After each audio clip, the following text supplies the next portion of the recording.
श्री शिवाय नमस्तुभ्यम। दोस्तों, अगर आप महाशिवरात्रि के दिन ये उपाय कर लेते हैं तो यकीनन आप पर मां लक्ष्मी और महादेव की असीम कृपा होगी और आप धनवान बन जाओगे। आप धनवान न बने तो मुझे बताना, बस आपको वो उपाय करने हैं जो इस वीडियो में आपको बताए जाएंगे। तो दोस्तों, ये वीडियो एक बार अपने फायदे के लिए जरूर पूरा देखना। ये वीडियो देखने के बाद आपको समझ में आ जाएगा कि वास्तव में महाशिवरात्रि पर इन वृक्षों को छूने से आपको करोड़पति होने से नहीं रोक पाएगा। ये वृक्ष महाशिवरात्रि पर छूने पर हर कोई हो जाता है, रातों रात करोड़पति धनी हो जाता है, उसका भाग्य चमक जाता है। दोस्तों, आज के इस वीडियो में मैं आपको 3 ऐसे वृक्षों के बारे में बताऊंगा। 3 में से कोई भी एक वृक्ष को आप छू लेते हैं तो तत्काल आपकी गरीबी मिट जाएगी। इसमें आपको एक भोग भी चढ़ा करके आना है। मैं सारी जानकारी आपको एक वीडियो में। दोस्तों, हमारे हिंदू धर्म में पेड़ को देवी देवता मानकर के, पेड़ पौधों को देव स्वरूप मान करके हम इनकी पूजा करते हैं। पर विज्ञान भी कहता है कि पेड़ पौधे मनुष्य को फ्री में प्राणवायु प्रदान करते हैं। बिल्कुल ही, पेड़ पौधे हमें फ्री में प्राणवायु प्रदान करते हैं। पेड़ पौधे हमें ऑक्सीजन देते हैं एवं हमारे द्वारा निकाले जाने वाले कार्बन डाइऑक्साइड एवं अशुद्ध वायु हमसे लेते हैं। मनुष्य को शुद्ध ऑक्सीजन प्रदान करते हैं। पेड़ पौधे धूप में तपते हैं एवं मनुष्य को शीतल छाया प्रदान करता है। पेड़ पौधे हमें कई तरह के फल फूल एवं जलाने के लिए लकड़ी भी प्रदान करते हैं। तो हमारे शास्त्रों में पेड़ पौधों को बहुत गुणकारी कहे गए हैं। अन्य बीमारी का उपचार पेड़ पौधों के माध्यम से, जड़ी बूटी के माध्यम से कर सकते हैं। दोस्तों, भगवान श्री कृष्ण भी पेड़ पौधों को बहुत ही महत्व दिए हैं। वृक्ष पीपल के वृक्ष है, इसे वृक्षों का राजा कहा जाता है क्योंकि पीपल वृक्ष की आयु अन्य वृक्षों की तुलना में बहुत अत्यधिक होती है। भगवान श्री कृष्ण ने स्वयं गीता में कहा है, मैं वृक्षों में पीपल का वृक्ष हूं, क्योंकि स्वयं पीपल के वृक्ष में भगवान विष्णु एवं माता लक्ष्मी जी निवास करती है। तो आपको महाशिवरात्रि के दिन आज की अगर आप वीडियो देखेंगे, आज की जो वीडियो का विषय है बहुत ही सुंदर है। आपको महामंत्री के दिन ये वृक्ष छू करके आ जाना है। आपकी गरीबी, रोग, दोष एवं समस्त विकार समाप्त हो जाएंगे। दोस्तों, हमारे धर्म में ऐसे अनेक वृक्ष हैं जो कल्याणकारी एवं मंगलकारी कहे गए हैं। ये वृक्ष मनुष्य के सभी तरह के कष्टों को दूर करते हैं, परेशानी को दूर करते हैं और दूर करने में समर्थ वाहन भी है। तो आज की वीडियो में मैं ऐसे 3 पवित्र वृक्षों के बारे में बताऊंगा जिसको आपको महाशिवरात्रि दिन शाम के समय में छू करके आ जाना होता है। और साथ में आपको एक कपूर और आपको एक लौंग रखना है। मैं यही जानकारी नवरात्रि के समय में बताया था, परंतु नवरात्रि के समय में मैंने आपको टोटके नहीं बताए थे। मैं टोटके ऐसे बता रहा हूं कि इसी के साथ में आपको एक कपूर और एक लौंग वहां पर रखकर जाना है और इस वृक्ष के नीचे जलाना भी है। और मैं आप लोगों को इस वृक्ष को भोग के लिए, अर्थात वृक्ष को आप अपनी समस्या बोलेंगे, छूते ही आपकी गरीबी मिटेगी। बहुत अच्छी जानकारी है। और आपको भोग स्वरूप इसमें क्या लगाना है वह भी मैं जानकारी इस वीडियो में भी देखिए।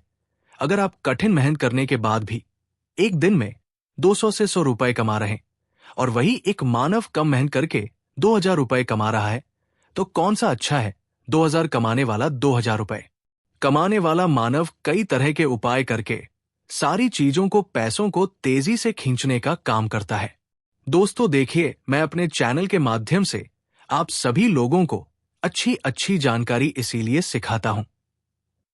कई लोग हमें कमेंट करके पूछते हैं, गुरुजी हमें एक वक्त की सही तरीके से रोजी रोटी नसीब नहीं हो पाती। हमारे पड़ोसी जो लाखों रुपए कमा रहे हो, क्या इसमें हमारे भाग्य की गलती है? देखिए, भाग्य को आप मेहनत के द्वारा दूर कर सकते हैं, परंतु पूर्व के समय में हमारे द्वारा किसी भी तरह की अनहोनी हो गई होती है या किसी भी तरह की हमारी कुंडली में दोष लग गया हो तो उसे दूर करने का काम करते हैं ये पेड़ पौधे। दोस्तों, ये पेड़ पौधे जितने भी होते हैं, ये अगर महाशिवरात्रि के दिन इन 3 वृक्षों में से अगर आप इसे जाकर के छू लेते हैं तो आपके जीवन में जो दोष लगे हैं, आपके जीवन में किसी भी तरह का आपको श्राप लगा है, हाय लगा है, बद्दुआ लगी है, तो ये पेड़ पौधे अपने अंदर में खींच लेते हैं। ये अपने अंदर खींच करके अपनी डाली को आपकी बद्दुआ के कारण अपनी छोटी सी डाली को तोड़ देते हैं, यानी कि इनकी छोटी सी डाली सूख जाती है और आपकी बद्दुआ के कारण जो सामने वाले ने आपको बद्दुआ दी थी और आप इसे छू करके आते हैं इन वृक्षों को, तो आपकी बद्दुआ इन वृक्षों में चली जाती है। इनकी एक डाली सूख जाती है, आप देख लेना और आप खुद देखना, वृक्ष को छूते ही बिल्कुल ही महाशिवरात्रि पर आपके जीवन में ऐसा परिवर्तन आएगा कि उसी टाइम से आपके काम बनना शुरू हो जाएंगे। तो चलिए मैं आप लोगों को वृक्षों के बारे में बता दूं। मैं पहले वाली वीडियो में भी बता चुका हूं कि नवरात्र के समय में ये जो परिजात वृक्ष होता है बहुत ही उत्तम वृक्ष समझा जाता है। परिजात वृक्ष समुद्र मंथन से उत्पन्न हुआ था। आप सभी दर्शकों को ये जरूर पता, और ये देवराज इंद्र के नंदन वन में स्थापित किया गया था। ये जो देवराज इंद्र के जो नंदन वन है, समझा जाता है स्वर्ग में वहां पर स्थापित करके रखे गए थे। परिजात वृक्ष भगवान श्री कृष्ण ने मानव जाति के जन कल्याण के लिए धरती लोक पर लाए थे। अगर किसी को हिंदू भाइयों को इनके बारे में जरूर पता होगा। सत्यभामा की कथा पढ़ी है तो जानकारी मिल सकती है। आप सर्च करके गूगल में भी देख सकते हैं। ऐसा समझा जाता है कि मनुष्य के शरीर में कितनी भी ज्यादा काम हो, बिल्कुल इस वृक्ष को छूते ही तत्काल समाप्त हो जाती है। बहुत से लोग इस वृक्ष को थकान होने पर बिल्कुल इस वृक्ष को छूते हैं। बड़े बड़े राजनीतिक से जुड़े हुए लोग हैं। हमारे चैनल में बहुत से लोग राजनीतिक क्षेत्र से जुड़े हुए हैं, धर्म क्षेत्र से जुड़े हुए हैं। वे सभी लोग हमें जानकारी साझा भी करते हैं। दोस्तों, इस वृक्ष के नीचे ध्यान से सुनिएगा। इस वृक्ष के नीचे आपको महाशिवरात्रि के दिन जाना है और आपको घी का यहां पर दीपक जलाना है। अगर आप भी का जलाने में सामर्थ्य नहीं है तो कोई बात नहीं, आप कोई भी तेल का दीपक जला सकते हैं। सरसों के तेल का दीपक जला सकते हैं। एवं आपको करना क्या है, एक लौंग रखना है और एक कपूर रखना है और आपको मनोकामना बोला है कि वृक्षराज आप हमारी मनोकामना करें। आप मनोकामना वहां पर बोल देना, मैं यहां पर आपको नहीं कहूंगा। और इस वृक्ष को आपको छूना है और छूने के बाद इस वृक्ष को परिजात का वृक्ष को मक्खन का भोग लगाना है। पारिजात के वृक्ष पर स्वयं भगवान विष्णु जी, माता लक्ष्मी जी निवास करते हैं। शास्त्रों के अनुसार भगवान कृष्ण के ये स्वरूप कहे गए हैं क्योंकि भगवान कृष्ण ने मानव जाति के कल्याण के लिए पारिजात के वृक्ष को नंदनवन से लाए थे।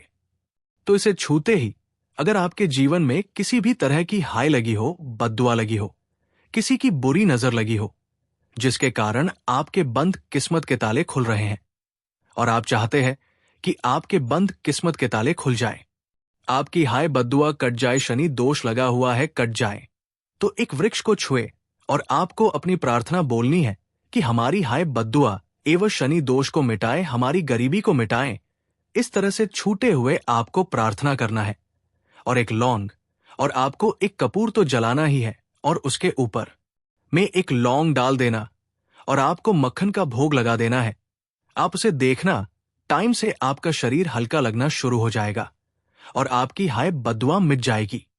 अब आप में से अधिकतर लोग बोलेंगे कि गुरुजी, हमारे घर के आसपास कोई परिजात का वृक्ष नहीं है, तो हम क्या करें? तो चलिए मैं दूसरा वृक्ष बताता हूं। तो दूसरे वृक्ष में है गूलर का वृक्ष। गूलर के वृक्ष को यहां पर मैं क्योंकि इतना उत्तम बताता हूं क्योंकि गूलर के वृक्ष को स्वयं भगवान नरसिंह देव का वरदान हासिल है। क्योंकि गूलर के वृक्ष को नरसिंह देव ने स्वनिवर डाल दिया है कि आपके वृक्ष पर ही वृक्ष राज में और आपकी जो माता लक्ष्मी है, हम आपके वृक्ष पर निवास करेंगे। और ऐसा भी कहा जाता है कि गूलर के वृक्ष के पास थे अगर मुर्दे को ले जाया जाए तो उसे सारे पुण्य को ये वृक्ष खींच लेता है। आप में से बहुत सारे लोगों को लोक कथा जरूर पता होगा।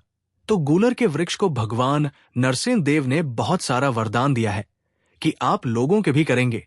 आपको करना क्या है कि महाशिवरात्रि के दिन शाम को गूलर के वृक्ष के पास जाना है। आप घी का दीपक जला सकते हैं। सामर्थ्य नहीं है तो आप सरसों के तेल का दीपक जला सकते हैं। तिल का तेल का दीपक भी जला सकते हैं। तिल के तेल का दीपक वैसे गूलर के वृक्ष के नीचे जलाया जाता है तो इसे बहुत ही शुभ समझा जाता है। आपको जलाना है और आपको एक कपूर और एक आपको जैसे राखी है लौंग को जलाना है। जैसे अभी मैंने पहले भी बताया, इसी तरह से जलाना है और इसे छू करके प्रार्थना करना है। गूलर के वृक्ष राज, हम आपसे प्रार्थना करते हैं। आपके वृक्ष पर स्वयं भगवान नरसिंह देव तथा माता लक्ष्मी जी विराजित है। प्रार्थना कर रहे हैं कि हमारी गरीबी, हमारी परेशानी, या जो किसी की हमें हाय लगी है, बद्दुआ लगी है, किसी की बुरी नजर लगी है, हमारे घर में किसी को नजर दोष लगा है, सारे दोषों को समाप्त कर दीजिए। आप अपने अंदर समाहित कर लीजिए, खींच लीजिए। इस तरह से आपको प्रार्थना करना है और गूलर के वृक्ष को आपको बताशे का भोग लगाना है। बताशे आपको समर्पित कर देने और उसी दिन आपको 5 गूलर के फल लाना है। महाशिवरात्रि के दिन ऐसा समझा जाता है कि जो मानव लाल कलर की चुनरी में बोलर के पके हुए फल को लाते हैं बांध के और इसे पूजा करने के बाद और इसे धन पेटी में रखते हैं, तो ऐसा समझा जाता है जीवन ऐसे मानव के जीवन में, ऐसे मानव के घर में धन दौलत की कमी कभी नहीं होती। गूलर के वृक्ष को साक्षात माता लक्ष्मी के स्वरूप कहे गए हैं। गूलर के वृक्ष पर माता लक्ष्मी नरसिंह देव विराजमान रहते हैं। तो आपको यही काम करना है। आपको प्रार्थना बोलते हुए आपको इसे झूला है और जो मैं प्रक्रिया बता रहा हूं वही प्रक्रिया करना है। 5 इसके फल जरूर ले आना और लाकर के महाशिवरात्रि के दिन पूजा पाठ करने के बाद आपको इसे अपने धन स्थान में जरूर रखना है। जीवन आपके जीवन में धन की कमी कभी नहीं होगी। दोस्तों चलिए, मैं आप लोगों को इसके बाद तीसरा पौधा बता देता हूं। तीसरा पौधा है बेल का वृक्ष। मैं आप लोगों को कई बार कई कथा में बता चुका हूं कि ये जो बेल के वृक्ष है माता पार्वती के स्वरूप कहे गए हैं। तो ये वृक्ष माता पार्वती के पसीने से उत्पन्न हुए हैं। स्कंद पुराण में बहुत ही स्पष्ट तरीके से बताया गया है। इसके पत्ते में शिव और डाली में परवाह थी, जद में ब्रह्मा एवं तन में विष्णु जी स्वयं रहते हैं। संध्या काल में ऐसा जाता है कि शिव मंदिर के समीप में जो बेल के वृक्ष है, इसके नीचे में अगर कोई भी मानव अगर महाशिवरात्रि के दिन संध्या काल में, इसे वैसे तो डेली जलाना चाहिए, परंतु अगर 1 जनवरी के दिन संध्या काल में अगर भगवान शंकर जी का कोई विशेष मंदिर है तो उसके किनारे में जो कोई बेल का वृक्ष हो, वहां पर बिल्कुल आप ये घी का दीपक जला दीजिए। इसे बहुत ही उत्तम कहा गया है। वैसे अगर आप घी का दीपक जलाते हैं तो आपको धर्म आहरण एवं परम शिव भक्त भक्ति होती है। दोस्तों, इस वृक्ष को छूने से पाप तत्काल नष्ट हो जाती है। कैसा भी आपके जीवन में पाप हो दूर हो जाते हैं। तो आपको करना क्या है, देखिए, जो बेल के वृक्ष है इसे बहुत ही उत्तम कहे गए हैं। माता लक्ष्मी को भी बेल के वृक्ष का अवतार लेना पड़ा था। एक कथा के अनुसार इसके बारे में मैं एक कथा भी बता दूंगा कि क्यों माता लक्ष्मी को बेल के रूप में बेल के वृक्ष में अवतरित होना पड़ा था। मैं इसके बारे में भी एक कथा भी आपको बता दूंगा। तो आपको एक दिन के नीचे हो सके तो घी का दीपक जरूर जलाए। का दीपक बहुत ही उत्तम कहे गए हैं। अन्य वृक्षों को जैसे आपने मक्खन चढ़ाया, बताशे का भोग लगाया, बेल के वृक्ष को माता पार्वती तथा भगवान शंकर के स्वरूप ही कहेंगे। बैल के जो वृक्ष की जड़ होती है, इसके जो मूल भाग होते हैं, इसमें समस्त तीर्थ आकर के निवास करते हैं। इसीलिए सावन के महीने में कहा जाता है, जो लोग अगर तीर्थ धाम नहीं जा सकते, तीर्थों के दर्शन नहीं कर पाते, तो ऐसे बेल वृक्ष के नीचे में 1 महीने तक घी का दीपक जला लेते हैं तो संपूर्ण जितने भी तीर्थ होते हैं, इसके घूमने का बराबर पुण्य की हासिल होती है। मैं इसीलिए सारी जानकारी, गुप्त रहस्य जानकारी बताता हूं, जिससे आप सभी दर्शकों को कल्याण, आप सभी दर्शकों का बिल्कुल आध्यात्मिक उन्नति हो। सभी को धन की जरूरत नहीं होती, किसी को पुण्य की हासिल की जरूरत होती है, कोई आध्यात्मिक उन्नति करना चाहते। इसीलिए इस तरह के छोटे छोटे गुण भरे रहस्य जानकारी वीडियो बता देता हूं। दोस्तों, अब करना क्या है, दिन इस वृक्ष को छूना है, माता पार्वती से प्रार्थना लगाना है कि है माता पार्वती, आप ही शक्ति स्वरूपा है, लक्ष्मी है, धन की देवी है, आप ही संसार को चलाने वाली देवी है। इस तरह से प्रार्थना करते हुए इस वृक्ष को छूना है और बोलना है, मेरी गरीबी मिटाओ माता, मेरी निर्धनता को मिटाएं, मेरे जीवन में चल रही परेशानियां, सारी परेशानियों को दूर करें। इस तरह प्रार्थना करते हुए आपको एक कपूर और एक लौंग को भी जला देना है और एक काम जरूर करना है। जलाने के बाद इस वृक्ष को आपको बोलना है कि मैं भोग स्वरूप आपको धतूरे के पत्ते एवं धतूरे के फल समर्पित करूंगा। आप स्वीकार करें। दोस्तों, इस वृक्ष की जड़ के नीचे में भी आपको धतूरे के फल एवं पुष्प को पुष्प है तो पुष्प भी रख सकते हैं, फिर पत्ते रख दीजिए। और अब वृक्ष को छूना है प्रार्थना करते हुए कि हमारी गरीबी मिटाओ, हमारी निर्धनता मिटाएं। दोस्तों, बिल्कुल ही आपके जीवन में कभी गरीबी नहीं आएगी। और एक प्रार्थना जरूर करना है। किसी की हाय लग गई हो, बद्दुआ लग गई हो, किसी का दोष लगा हो, जिसके कारण हमारी आध्यात्मिक उन्नति नहीं हो पा रही हो, तो आप जो है हाय बद्दुआ किसी का दोष लगा हो, उसे तुरंत दूर करें। शनि राहु केतु का अगर दुशासन लग रहा हो, ग्रहों में से कोई नवग्रह हमें पीड़ित कर रहा हो, या फिर किसी भी हमारे पूर्वजों द्वारा किसी भी तरह का हमें पितृ दोष लगा हो, क्योंकि पितृ दोष लगने के कारण मानव की आत्मिक उन्नति भी नहीं हो पाती। तो आप बोलना कि समझते तरह के दोषों को दूर करें, अपने अंदर में खींच लीजिए और आप हमें दोष मुक्त कर दीजिए। तो इस तरह से आपको ये प्रार्थना करना है। और एक काम आपको जरूर करना चाहिए। आपको दीपावली के दिन धर्मशास्त्रों में कहे गए हैं, बहुत लोग भी बताते हैं, हमारे गुरुजी भी कहा करते थे, दीपावली के दिन अगर बेल के वृक्ष की जड़ में मिश्रित युक्त जो मिश्री आती है खाली खाली, आप सभी दर्शकों को जरूर पता होगा शक्कर टाइप की होती है, तो आपको मिश्री डाला हुआ दूध अगर आप इनकी जद में डालते हैं तो ऐसा कहा गया है कि ऐसा मानव का भी निधन नहीं होते। ऐसे मानव के जीवन से किसी भी तरह से अगर लक्ष्मी रुष्ट हो चुकी हो, रोग दूर हो जाते हैं, मानव पर मां लक्ष्मी प्रसन्न होती है। ऐसे मानव के जीवन में धन का अभाव नहीं होता। ऐसे मानव फिर निरोग रहते हैं, निरोगी काया हासिल होते हैं। आप चाहते हैं तो यही क्रिया नियम के वृक्ष पर भी कर सकते हैं। नियम के वृक्ष पर माता लक्ष्मी निवास करती है, समस्त देवी शक्ति निवास करती है। नियम के वृक्ष में अगर आप जो है महाशिवरात्रि के दिन ध्यान से सुनना, महाशिवरात्रि के दिन सायंकाल में आपको एक गिलास या फिर एकलौते सामर्थ्य के अनुसार तांबे के लोटे में आपको दूध डालकर की इनके अंदर इन्हें जो है अभिषेक करना चाहिए, इनके जद में डालना चाहिए। परंतु आपको मीठा दूध ही डालना है, मिश्री मिला हुआ दूध आपको चढ़ाना है, इनकी जद में डालना है और गरीबी मिटाने की प्रार्थना करना है। या फिर जो लोग कर्जे का भार है, वो लोग बोल सकते हैं कि हमारे कर्ज एक आभार दूर हो।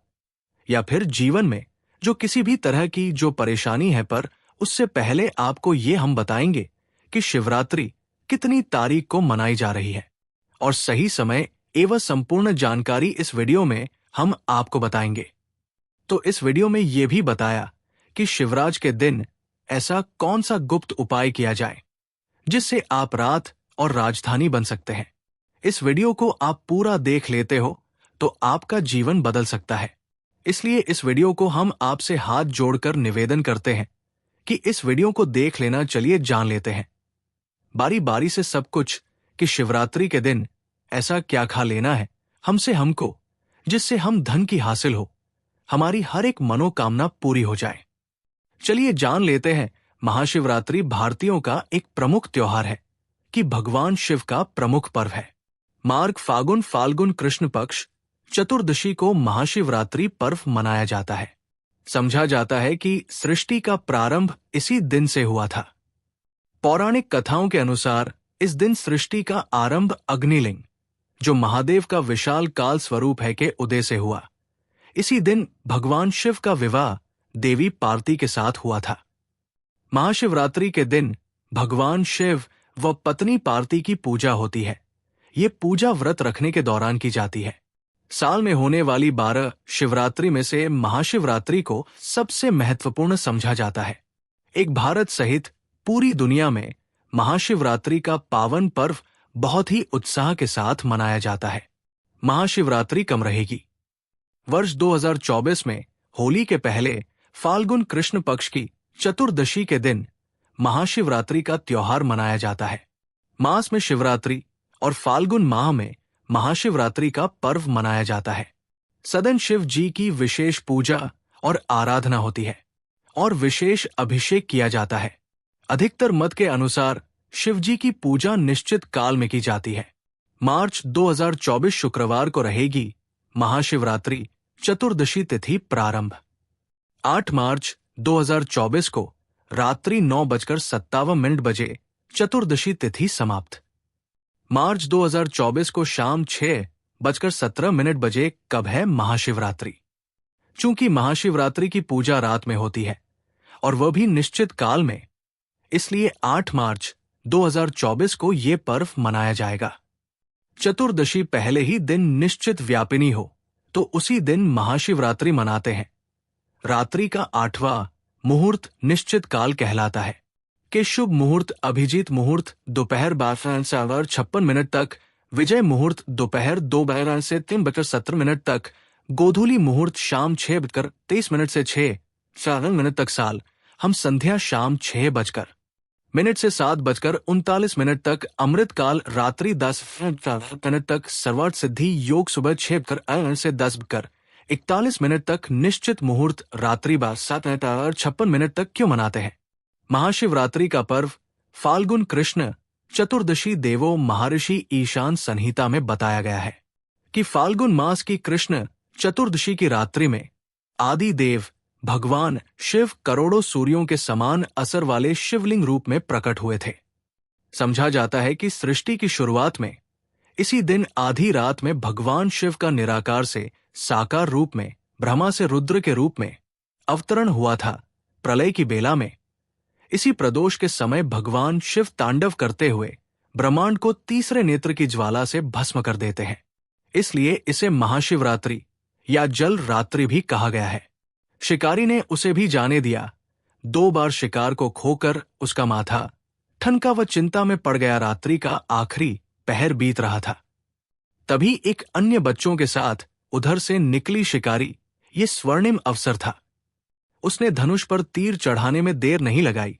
वो तीर छोड़ने ही वाला था कि बोली है पार्थी, मैं इन बच्चों को इनके पिता के हवाले करके लौट आऊंगी। इस समय मुझे शिकारी हंसा और बोला, सामने आए शिकार को छोड़ दो, मैं ऐसा मूर्ख नहीं, इससे पहले मैं 2 बार अपना शिकार खो चुका हूं। मेरे बच्चे भूख प्यास से तड़प रहे होंगे। उत्तर मैंने फिर कहा, जैसे तुम्हें अपने बच्चों की ममता सता रही है, ठीक वैसे ही मुझे भी, इसलिए सिर्फ बच्चों के नाम पर मैं थोड़ी देर के लिए जीवनदान मांग रही हो।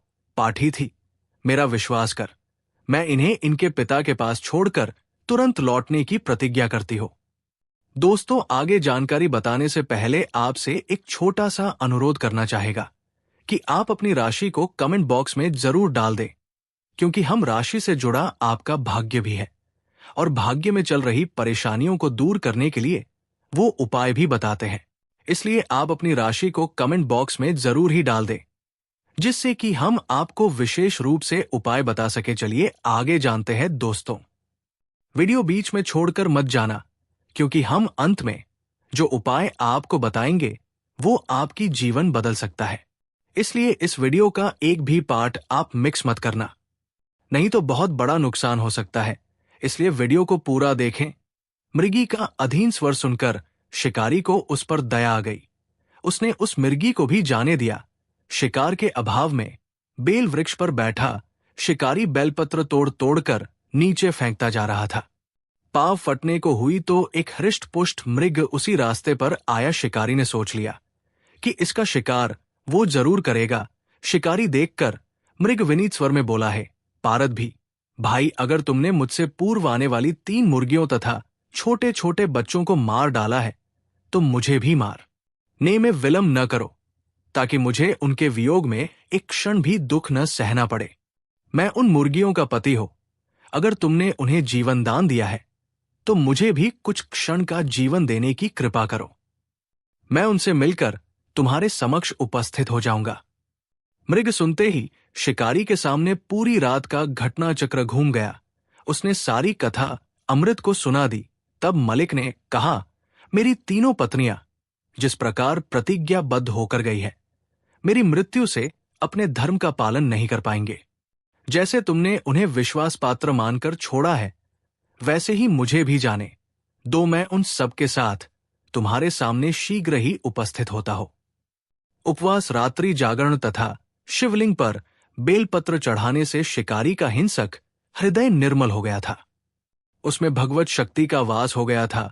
धनुष तथा बाध उसके हाथ से सहज ही छूट गया। भगवान शिव की अनुकंपा से उसका हिंसक हृदय कार्मिक भावों से भर गया। वो अपने अतीत के कर्मों को याद करके पश्चाताप की ज्वाला में जलने लगा। थोड़ी ही देर बाद वो मृग सपरिवार शिकारी के समक्ष उपस्थित हो गया ताकि वो उनका शिकार कर सके, किंतु जंगली पशुओं की ऐसी सत्यता, सात्विकता एवं सामूहिक प्रेम भावना देखकर शिकारी को बड़ी ग्लानि हुई। उसके से आंसुओं की झड़ी लग गई। उस मृग परिवार को न मारकर शिकारी ने अपने कठोर हृदय को जीव हिंसा से हटा सदा के लिए कोमल एवं दयालु बना लिया। देवलोक से समस्त देव समाज भी इस घटना को देख रहे थे। घटना की परिणति होते ही देवी देवताओं ने पुष्प वर्षा की तब शिकारी तथा मृग परिवार मोक्ष को हासिल हुए। इस अवसर पर भगवान शिव का अभिषेक अनेकों प्रकार से किया जाता है। जलाभिषेक जल से और दुग्धाभिषेक दूध से। बहुत जल्दी सुबह सुबह भगवान शिव के मंदिरों पर भक्तों, जवान और बूढ़ों का तांता लग जाता है। वे सभी पारंपरिक शिवलिंग पूजा करने के लिए जाते हैं और भगवान से प्रार्थना करते हैं। भक्त सूर्योदय के समय पवित्र स्थानों पर स्नान करते हैं।